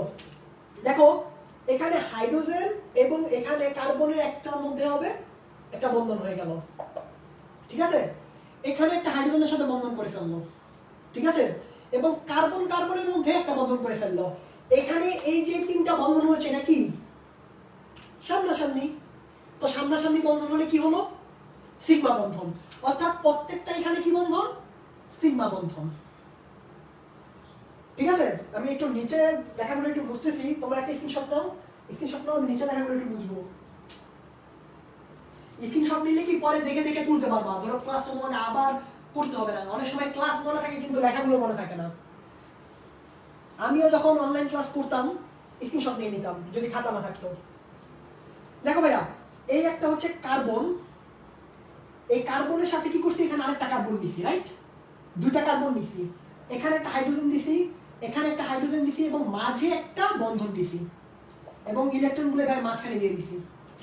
এখন দেখো ভাইয়া, এটার এটা সেম, কিন্তু এদের দেখো এখানে কি এদের দুটো অসংগঠিত অরবিটাল আছে না, এদের অসংগঠিত দুটো অরবিটালকে কি করবা, ওদেরও রিলেশনে দিবা, কি হবে পাই বন্ধন দিয়ে। তো দেখো ভাইয়া, এই যে পি ওয়াই এর সাথে এ পি ওয়াই, এই যে পি ওয়াই এর সাথে পি ওয়াই, এখানে পি ওয়াই তে কত ইলেকট্রন আছে, এখানে একটা দুইটা ইলেকট্রন মানে একটা বন্ধন, এর মানে আমি এখানে একটা বন্ধন পেয়ে গেলাম। আবার দেখো এখানে পি জেড আছে, এখানে পি জেড আছে, তাহলে এই পি জেড এবং এই পি জেড এর মধ্যে একটা বন্ধন হবে। এখানে কত ইলেকট্রন ছিল, এই কার্বনের পি জেড একটা, এই কার্বনের পি জেড একটা, আলটিমেটলি দুইটা ইলেকট্রন, তো এখানে কি হবে একটা পাই বন্ধন হয়ে যাবে। আলটিমেটলি এটা কি লেখা হয় CH ট্রিপল বন্ড CH, যেটাকে আমরা ইথাইন নামে চিনি, অ্যাসিটিলিন নামে চিনি। ওকে, স্ক্রিনশট নাও ভাইয়া, স্ক্রিনশট নাও। আর এটা তো বুঝতে পারছো এখানে কত ডিগ্রি, অবশ্যই এটা 180 ডিগ্রি। ভাইয়া তোমরা যারা ক্লাসটা শেয়ার করোনি, তোমরা ক্লাসটা অবশ্যই শেয়ার করে দাও, কারণ যদি বেশি শেয়ার না হয় তাহলে কিন্তু আমি 15 সেকেন্ডের সমীকরণ নির্ণয়ের ভিডিওটা বানাবো না। ভাবতে পারো ভাইয়া রুড, আসলে রুড না, তোমার ফ্রেন্ডদের দেখাও যে তোমরা কোন ভাইয়ার ক্লাস করো, আসলে তোমার কোয়ালিটিটা বুঝাও যে তোমার কোয়ালিটিটা কত হাই, যে তুমি কোন ভাইয়াদের ক্লাস করো।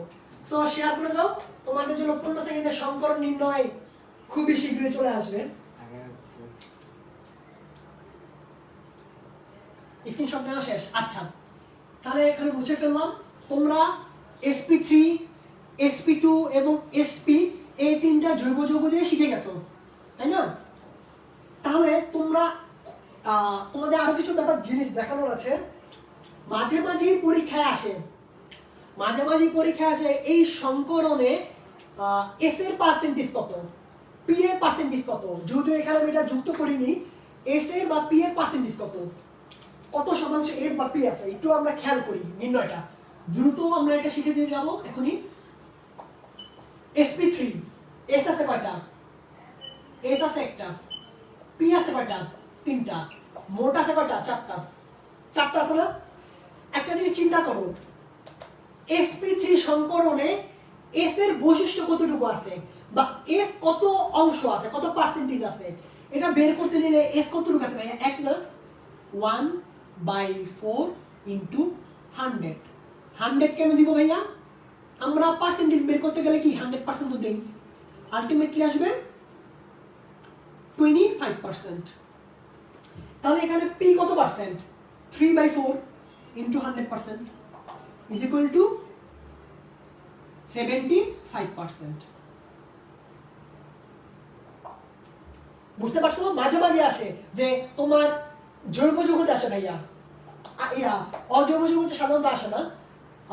তো অর্গানিকে কি আসে যে এমসিকিউ তো আসে যে এখানে এস এর পার্সেন্টেজ কত?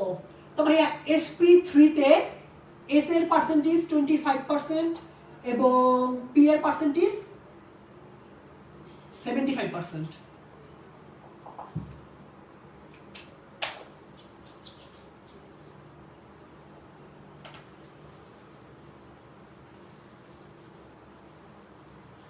তো এখন আমরা শিখলাম কিভাবে বের করতে হয়। তো আমরা শর্টকাট একটু দেখে ফেলি। sp3 sp2 sp sp sp sp ভাইয়া sp3 তে মাত্রই আমরা দেখলাম 25% এবং 75%। sp2 তে কত থাকতে পারে একটু বলতে পারবে আমাকে? দেখো ভাই এখানে মোট আছে তিনটার মধ্যে এস আছে একটা, তাহলে 1/3 × 100% মানে 103 ভাগ করলে 33.33%। তাহলে পি আছে কত ভাইয়া? 100 থেকে বিয়োগ করে দাও, 66.67%। সবচেয়ে ইজি 50% ভাইয়া এগুলো তো বুঝলাম, এমসিকিউতে আসে, এডমিশনে আসে, কিন্তু আসলে এটা দিয়ে আসলে আমরা কি বুঝি বা এটা কেনই বা করতেছি এটা জানা খুব দরকার। এটা দিয়ে আমরা কোনো যৌগে বের করতে পারি, অ্যাসিড আর কতটুকু অ্যাসিড এবং কতটুকু ক্ষারীয় ধর্ম দেখায় আমরা সেটা বের করতে পারি। যেমন আমরা সবাই পড়েছি, এর ভাইয়া তোমাদের পড়েছে হয়তো CH3 triple bond CH3 CH triple bond CH। ওকে, এটার মধ্যে কি এটা একটু অম্লীয়, যেটাকে আমরা বলি ইথাইন 1 বা ইথাইন অম্লীয়। কেন ভাইয়া? এটার অন্যতম বৈশিষ্ট্য এখানে এস আছে 50%, পি আছে 50%। এটাও কোনো না কোনো ভাবে সম্পর্কিত। তাছাড়া আমরা জানি যে এটা প্রান্তীয় মৌল, এটা খুব ইজিলি সরিয়ে ফেলা যায়। ঠিক আছে, স্ক্রিনশট নাও ভাইয়া, ফোনে তো সবচেয়ে বেশি থাকে স্ক্রিনশট, যত ছবি আছে সবচেয়ে বেশি থাকে স্ক্রিনশট। স্ক্রিনশট নিয়ে ফোন লাগ করে ফেলবা মাহমুদ ভাইয়ের ক্লাস।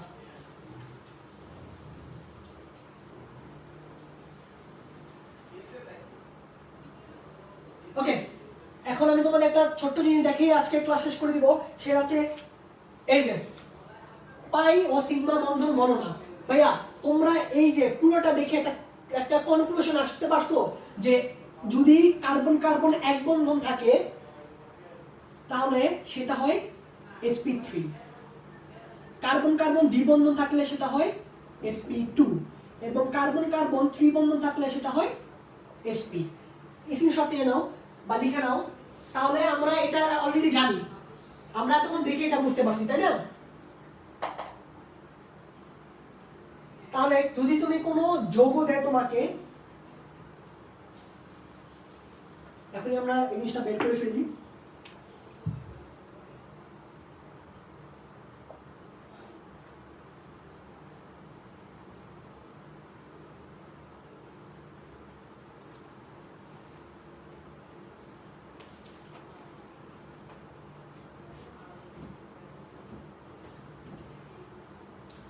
ভাই এখানে একটা লিখলাম প্রত্যেকটা কার্বনে কোনটা কি সংকরণ দেয়, এগুলো ভাই ইঞ্জিনিয়ারিংও আসে, বুঝতে পারছো? তো এখন আমরা বের করবো যে কোনটার মধ্যে কি ধরনের সংকরণ হয়েছে।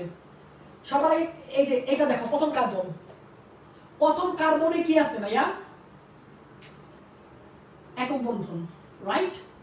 তাহলে এটা কি সংকরণ দেয়? sp3। বা এভাবে বলতে পারো যে একটা কার্বনের সাথে কয়টা হাইড্রোজেন আছে, যদি এটা এতটা অ্যাকুরেট না, তাহলে sp3। ভাইয়া এই কার্বনে দেখো এক পাশে একটা বন্ধন, এক পাশে তিনটা বন্ধন। একটা কথা মনে রাখবা, 3 > 2 > 1।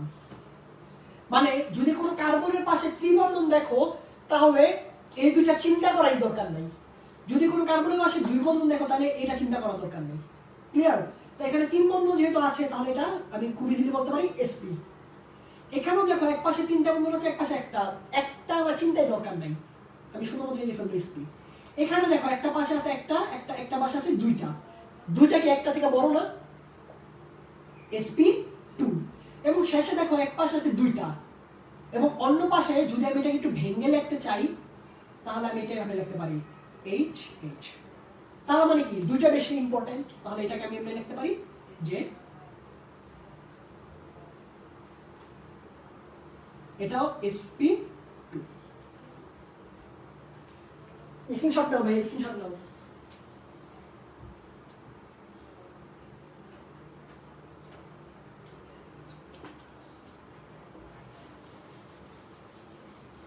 এটা এই যে যেটা আমি তোমাদের এখন পড়ালাম, যদিও এটা এই যে 15 সেকেন্ডে সংকরণ নির্ণয় থাকবে, 15 সেকেন্ডে সংকরণ নির্ণয় থাকবে, তোমরা ক্লাসটা শেয়ার করে দাও, তোমাদের প্রোফাইলে শেয়ার করো, তোমরা যেসব গ্রুপে অ্যাড আছো, যেমন অনেকে আছো HSC 20 HSC 21, তারা তাদের গ্রুপে শেয়ার করে দাও।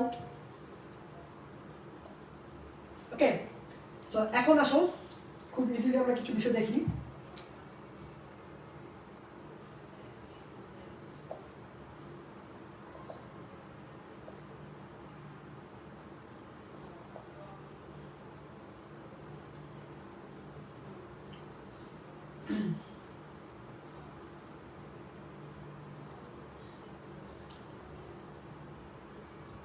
এখান থেকে আমরা পাই এবং সিগমা বন্ধন গণনা করব। কি গণনা করব? পাই এবং সিগমা বন্ধন। দেখো ভাইয়া, যখনই একটা কথা মনে রাখবা, পাই বন্ধন কোনোদিন একা থাকতে পারে না। পাই বন্ধন কখনো একা থাকতে পারে না, পাই বন্ধনের অবশ্যই সিগমা বন্ধন লাগে। সবার আগে কোনো বন্ধন তৈরি হতে গেলে সিগমা বন্ধন হয়, এবং দ্বিতীয়ত যে বন্ধনটা হয় সেটা পাই বন্ধন, অর্থাৎ প্রথম বন্ধনের সময় সিগমা বন্ধন হয়। তাহলে কোনো জৈব যৌগে যতটা হাইড্রোজেন থাকবে বা যতটা অন্য কোনো মৌল থাকবে, ওগুলোকে আমরা ডিরেক্ট না ধরে ফেলবো, সিগমা বন্ধন ধরে ফেলবো। তো আমি যদি এখন সিগমা বন্ধন বের করতে চাই, এখানে হাইড্রোজেন কয়টা আছে? 3টা। এখানে হাইড্রোজেন আছে একটা, এখানে হাইড্রোজেন আছে একটা, এখানে হাইড্রোজেন আছে 3টা। হাইড্রোজেন গণনা শেষ। হাইড্রোজেন বলো, ক্লোরিন বলো, ফ্লোরিন বলো, ব্রোমিন বলো, যতটা একযোজী পরমাণু আছে সবগুলো এভাবে যোগ করে ফেলবা। তারপর যোগ করা শুরু করবা কার্বন কার্বনের মাঝে। দেখো ভাই, এখানে একটা, এখানেও একটাই হবে, একটার বেশি দেওয়া সম্ভব না। এখানেও একটা 3টা, এখানে একটা 4টা, এখানে একটা 5টা। So ultimately 5 6 7 8 9 10 13। তো এখানে সিগমা বন্ধন কয়টা আছে ভাইয়া? 13টা।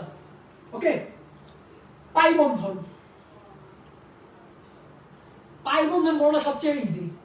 যেখানে একটার অধিক বন্ধন দেখবা সেখানে একটা পাই বন্ধন আছে। ইট মিন্স এখানে দেখো একটা বন্ধনের বেশি আছে না? কয়টা বন্ধন আছে? একটা বেশি, 2টা। তাহলে এখানে আছে 2টা, এখানে আছে একটা। ইটস মিন পাই বন্ধন আছে 3টি। কেউ স্ক্রিনশট নিতে চাইলে স্ক্রিনশট নাও।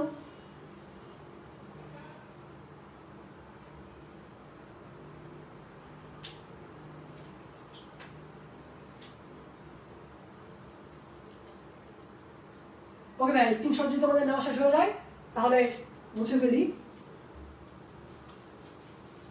তোমাদের যেহেতু বলছিলাম যে A to Z তোমরা শিখবা পাই বন্ধন এবং সিগমা বন্ধনের, তো ছোট্ট একটা জিনিস দেখে আমি আজকে ক্লাসটা শেষ করে দিব, যেটা খুব গুরুত্বপূর্ণ।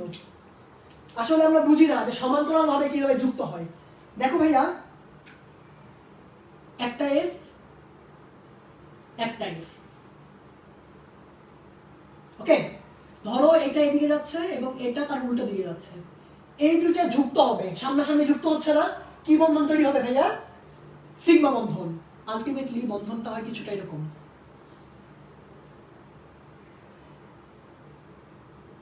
এবং এই বন্ধনের মাঝখানে যেটা থাকে এটা হচ্ছে সিগমা বন্ধন, মানে এক পাশের লোকটা একটু বেশি বড় থাকে। বুঝতে পারছো? এবার যদি আমি চিন্তা করি যে একটা এস এবং একটা পি যুক্ত করব,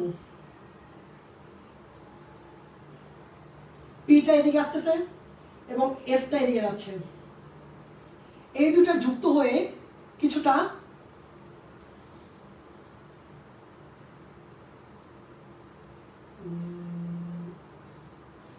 এই দুটো যুক্ত হবে এবং যুক্ত হয়ে কিছুটা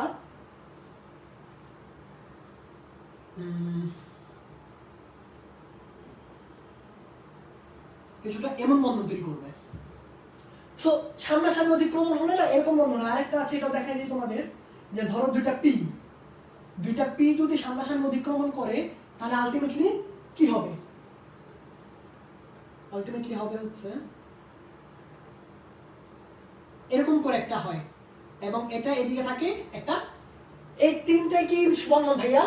তিনটাই কিন্তু সিগমা বন্ধন। স্ক্রিনশট নিতে চাই, স্ক্রিনশট নাও। তিনটাই হচ্ছে সিগমা বন্ধন। ক্লিয়ার? এটা অবশ্যই এদিকে আসতেছে এবং এটা অবশ্যই এদিকে যাচ্ছে। সো একসাথে যুক্ত হয়ে তিনটাই সিগমা বন্ধন হয়ে গেছে। কিন্তু পাই বন্ধন অ্যাকচুয়ালি হয় কিভাবে? পাই বন্ধন অ্যাকচুয়ালি হয় কিভাবে?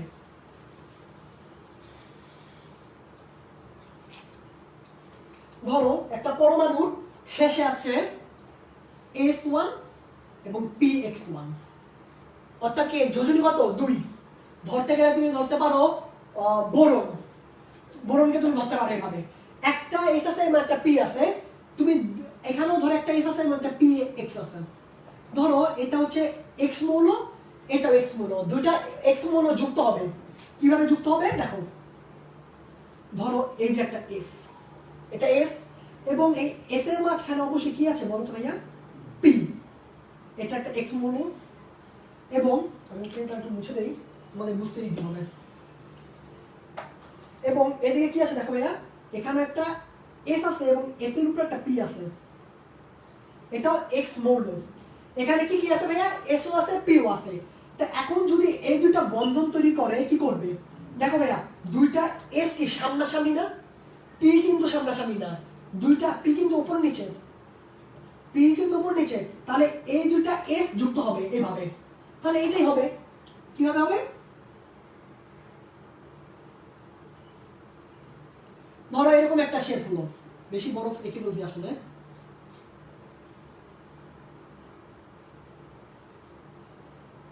ধরো এরকম একটা বন্ধন হলো, রাইট?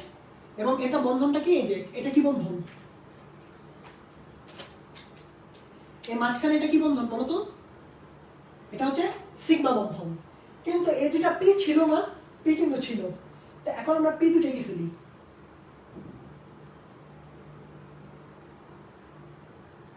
এই যে এই দুটা পি ছিল না, এই পি দুটার মধ্যে কি হবে? সিগমা বন্ধন, সরি পাই বন্ধন। এই দুটা পি এর মধ্যে হবে পাই বন্ধন। ভিতরে যেটা হয়েছে সেটা কিন্তু সিগমা, আর উপরে যেটা সমান্তরাল ভাবে হয়েছে সেটা কি হয়েছে? সিগমা বন্ধন।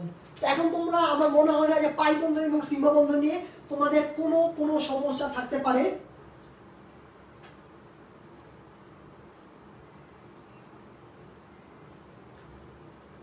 তোমরা স্ক্রিনশট নিলে নাও, এবং কারো কোনো সমস্যা থাকলে দ্রুত কমেন্ট করো, কারো কোনো সমস্যা থাকলে দ্রুত কমেন্ট করো। আশা করি তোমরা ক্লাসটা বুঝতে পারছো। এখন তোমরা, তোমাদের মনে একটা কোশ্চেন আছে, সেই কোশ্চেনটা আমি অ্যানসার দিচ্ছি। তোমাদের মনে একটা কোশ্চেন আছে যে ভাইয়া আপনি বলছিলেন 6টা প্রশ্ন নোট করাই দিবেন, 6টা প্রশ্ন নোট করাই দেন না। ভাই আপনি বলছিলেন ভ্যাসপার নীতি পড়াবেন, ভ্যাসপার নীতি পড়ালেন না। আর এটা তো শুধু জৈব যৌগ, আমরা তো পানির সংকরণ শিখলাম না, আমরা তো অ্যামোনিয়ার সংকরণ শিখলাম না, বন্ধন কোন কখন কম বেশি হয় সেটাও শিখলাম না। যারা অলরেডি পড়ে ফেলছো তাদের জন্য বলতেছি ভাইয়া, এইটা হচ্ছে বেসিক ক্লাস ছিল এবং এটা মূলত জৈব যৌগের উপরে ছিল। কিন্তু আমরা নেক্সট ক্লাসে আমরা শিখবো কিভাবে পানি বা অন্যান্য জিনিসের সংকরণ বের করতে হয়, এবং ভ্যাসপার নীতি অনুযায়ী এগুলোর আকার কিভাবে চেঞ্জ হয়, এবং আকার চেঞ্জ হওয়ার পরে কোশ্চেনগুলো আসে। 6টা কোশ্চেনের মধ্যে একটা কোশ্চেন তোমাদের বলে দিই যে পানি এবং অ্যামোনিয়া দুইটার মধ্যে হচ্ছে sp3 সংকরণ হয়। প্রশ্ন তো লিখবে না, প্রশ্ন লিখবে একই সংকরণ হওয়ার পরেও পানি এবং অ্যামোনিয়ার আকৃতি এবং বন্ধন কোণ কেন এক নয় বা কেন আলাদা, বা পানির সাথে আজকে যে CH4 এটাও দিতে পারে মিথেন। সো এগুলো আমি তোমাদের একদম খাতা সুন্দর করে নোট করে দিব, যাতে আমি ব্যক্তিগতভাবে চাই তুমি যখন প্রশ্নটা পাও তখন প্রশ্নটা দেখে যাতে তোমার মাহমুদুল ভাইয়ের কথা মনে পড়ে যে ও আচ্ছা মাহমুদুল ভাইয়া যেটা পড়াইছিল। আর আমি চাই তোমরা সবার আগে এটা অ্যান্সার করো। সো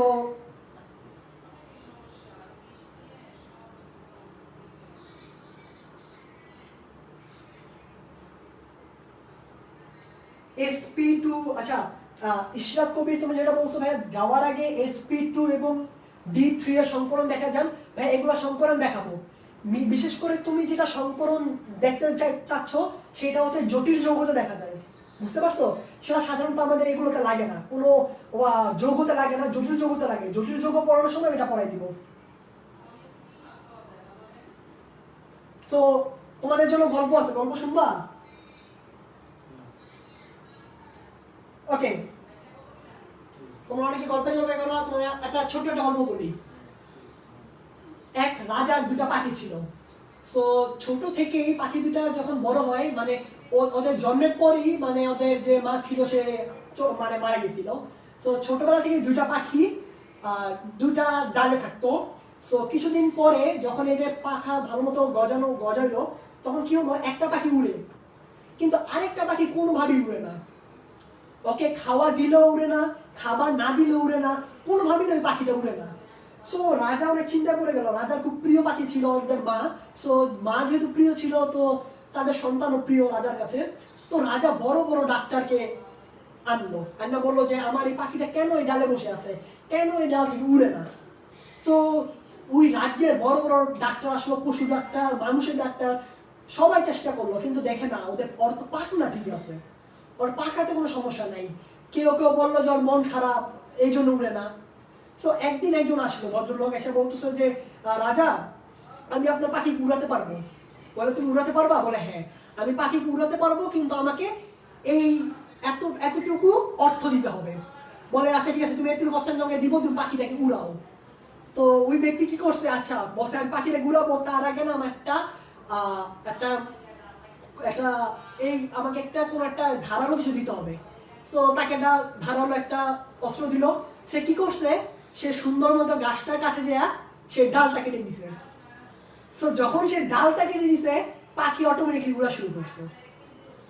দেখো ভাই, আমাদের ব্যক্তিগত লাইফের সাথে এটা কিভাবে মিশে আছে। আমরা যে দৈনন্দিন জীবনে আমরা যেভাবে কাটাই, আমরা খুব কমফোর্ট জোনে থাকি, আমরা খুবই কমফোর্ট জোনে থাকি। এই জন্য আমরা হার্ড ওয়ার্ক করতে পারি না। হার্ড ওয়ার্ক করার যে প্রি কন্ডিশন বা পূর্ব শর্ত, সেটা হচ্ছে তোমাকে অবশ্যই তোমার কমফোর্ট জোন ছাড়তে হবে। আমার লাইফ অনেকেই করতেছো হচ্ছে এখনো খাতা নেও নেই, কলম নেও নেই, জাস্ট কথা শুনে যাচ্ছ। আলটিমেটলি অনেকে শুয়ে শুয়ে ক্লাস করতেছো। আসলে আমিও শুয়ে শুয়ে বেশিরভাগ ক্লাস করতাম। ইভেন এখন আমার ক্লাস শুরু হয়ে গেছে, আমি ক্যামেরা অন করি না, তারপর আমি টেবিলে খাতা কলম নিয়ে বসে থাকি, জাস্ট কথা শুনি, তারপর খাতা কলম নিয়ে বসে থাকি। সো লাইফে না হার্ড ওয়ার্ক করা শিখে দাও, শিখলে না কোনো না কোনো সময় লাগবে। তুমি এখন ইন্টার ফার্স্ট ইয়ারে পড়ো, তুমি এখন ইন্টার সেকেন্ড ইয়ারে পড়ো, এখন তুমি কষ্ট করলে তোমার কি লাভ? আলটিমেটলি এডমিশনের সময় তোমার যখন একটা চাপ পড়বে, তখন তুমি সেই চাপটা নিতে পারবা। সেই জন্য তোমার কমফোর্ট জোনগুলো, যেটাতে তোমার ভালো লাগে, সেই কমফোর্ট জোনটা ছেড়ে দাও, এবং কমফোর্ট জোনটা ছেড়ে একটু হার্ড ওয়ার্ক করো, নিজেকে একটু হার্ড টাইম দাও। ইনশাল্লাহ খুব ভালো কিছু করতে পারবা। আমার স্টুডেন্ট সবাই ভালো, সবাই অনেক ট্যালেন্টেড, আশা করি খুব ভালো কিছু করতে পারবা। তো নেক্সট ক্লাস ইনশাল্লাহ খুব শীঘ্রই হবে। সো নেক্সট ক্লাস দেখার অনেক বেশি আমন্ত্রণ রইল। সবাই ভালো থেকো, সুস্থ থেকো। আসসালামু আলাইকুম।